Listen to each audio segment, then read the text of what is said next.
Predstavniki Gospodarske zbornice Slovenije in Zveze svobodnih sindikatov Slovenije so na skupni novinarski konferenci predstavili predlog, ki bi podjetjem omogočil, da bi v času gospodarske rasti lažje izplačala višji regres in 13. plačo in tako bolje nagradila zaposlene. GZS predlaga, da se dvigne omejitev, ki je trenutno postavljena na 70% povprečne plače v Sloveniji, da se ta omejitev dvigne na 100%, tako pri regresu kot pri nagradah iz poslovne uspešnosti, kajti gospodarstvo je ustvarilo pogoje, v katerih je to mogoče. Ob obisku generalnih direktorjev 7 jordanskih podjetij v Sloveniji so na Gospodarski zbornici Slovenije pripravili Slovensko-jordanski poslovni forum, v okviru katerega so potekala tudi individualna B2B srečanja med slovenskimi in jordanskimi podjetji. We are in Slovenia to promote more business chances between Jordan and Slovenia. V sklopu projekta UNIDO RECP je Center za mednarodno poslovanje GZS organiziral poslovno srečanje slovenskih in bosansko-hercegovskih podjetij, ki želijo vzpostaviti poslovno sodelovanje v projektu, ki trenutno poteka v Bosni in Hercegovini in v katerega je vključenih več industrijskih podjetij iz različnih gospodarskih dejavnosti. Mi implementiramo projekat u Bosni i Hercegovini koji se zove Nacionalni projekat za čistu proizvodnju, koji je financiran od slovenske vlade i koji traje 3 godine.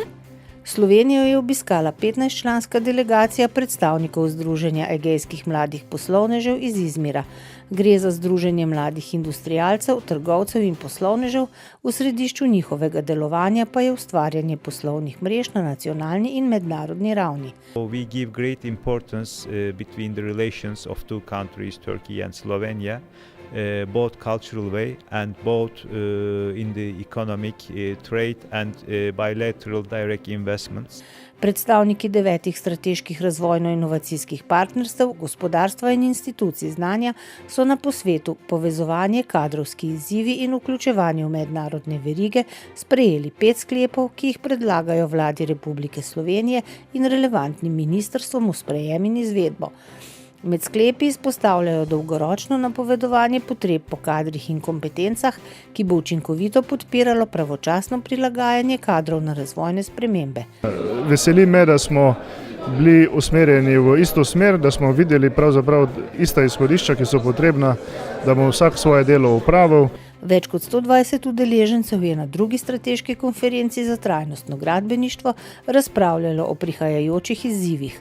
V sprejetih sklepih so poudarili nujnost sistematičnega pristopa vlade k odpiranju delovnih mest v gradbeništvu, ustrezno podporo izobraževanju in usposabljanju, dvig socialnih standardov, obvezno spoštovanje smernic za javno naročanje gradenj ter pripravo strategije razvoja dejavnosti gradbeništva do leta 2030.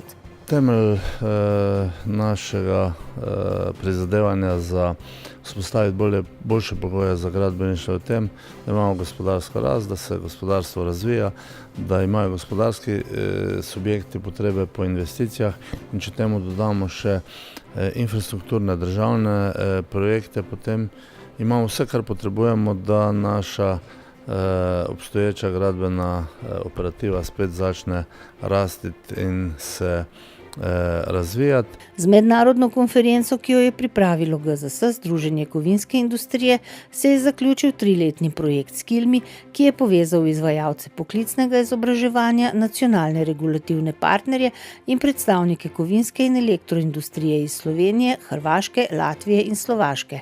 Namen projekta je bil identificirati najbolj razširjene vrzeli v znanju v kovinski in elektroindustriji in razviti izobraževalne programe, ki bi odpravili te vrzeli ter jih vključiti v obstoječe sisteme poklicnega izobraževanja.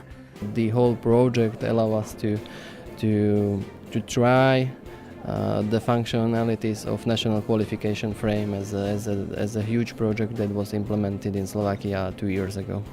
Tema 3. razvojnega posveta Beton in trajnostna gradnja je bila beton in ekstremne podnebne razmere.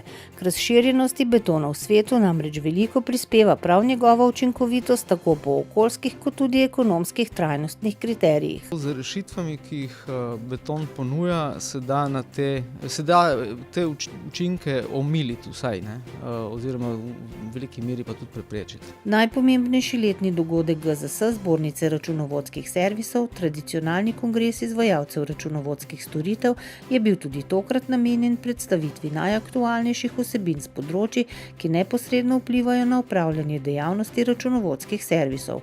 Zaposlenim v računovodskih servisih in v računovodskih oddelkih podjetij so jih predstavili priznani domači in tuji predavatelji. V teh 3 dneh smo doživeli en kup čudovitih analognih trenutkov, ki smo jih zaznali z našimi očmi. Kaj smo naredili z njimi? Digitalizirali smo jih v naše možgane, sprocesirali smo jih na 0 in 1 in ustvarili bloke in z njimi naredili en blockchain, ki ga nadgrajujemo iz leta v leto in ga kriptiramo in mu dajemo vrednost, ki je daleč višja od vseh bitcoinov, ki jih poznamo.